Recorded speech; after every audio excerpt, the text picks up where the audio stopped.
Hormuz ಜಲಸಂಧಿಗೆ ಯುದ್ಧ ನೌಕೆ ಕಳಿಸಲು ಆಸ್ಟ್ರೇಲಿಯಾ ನಕಾರ ಸೂಚಿಸಿದೆ.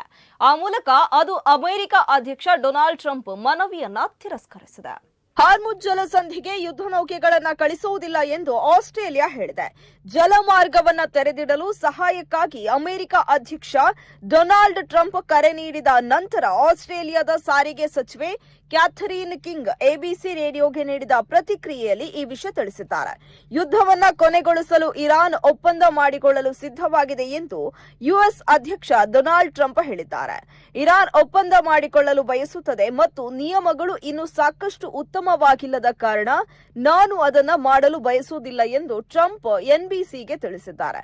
ನಾವು ಅಮೆರಿಕನ್ನರ ಜೊತೆ ಮಾತುಕತೆ ನಡೆಸಬೇಕು ಎಂಬುದಕ್ಕೆ ಕಾರಣಗಳು ಕಾಣುತ್ತಿಲ್ಲ. ನಮ್ಮ ಮೇಲೆ ದಾಳಿ ಮಾಡುವ ನಿರ್ಧಾರವನ್ನ ಅವರು ಮಾಡಿದಾಗಲೂ ನಾವು ಮಾತುಕತೆ ಮಾಡಿದ್ದೆವು ಮತ್ತು ಅದು ಎರಡನೇ ಬಾರಿ ಎಂದು ಇರಾನ್ ವಿದೇಶಾಂಗ ಸಚಿವ ಅಬ್ಬಾಸ್ ಅರಗಚಿ ಅವರು ಸಿಬಿಎಸ್ಗೆ ನೀಡಿದ ಸಂದರ್ಶನದಲ್ಲಿ ಹೇಳಿದ್ದಾರೆ.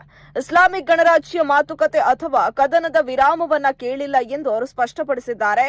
ಹಲವಾರು ದೇಶಗಳ ಹಡಗುಗಳು ಹಾರ್ಮುಜ್ ಜಲಸಂಧಿಯಲ್ಲಿ ಸಿಲುಕಿಕೊಂಡಿದ್ರು. ಈ ಮಾರ್ಗವು ಅಮೆರಿಕನ್ ಮತ್ತು ಇಸ್ರೇಲ್ ಹಡಗುಗಳನ್ನು ಹೊರತುಪಡಿಸಿ ಎಲ್ಲರಿಗೂ ಮುಕ್ತವಾಗಿದೆ ಎಂದು ಇರಾನ್ ಸ್ಪಷ್ಟಪಡಿಸಿದೆ.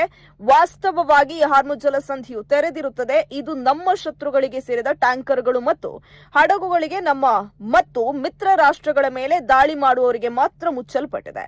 ಇತರರು ಹಾದು ಹೋಗಲು ಮುಕ್ತರಾಗಿದ್ದಾರೆ ಎಂದು ಇರಾನಿನ ವಿದೇಶಾಂಗ ಸಚಿವ ಅಬ್ಬಾಸ್ ಎಂಎಸ್ ನೌಗೆ ನೀಡಿದ ಸಂದರ್ಶನದಲ್ಲಿ ಹೇಳಿದ್ದಾರೆ.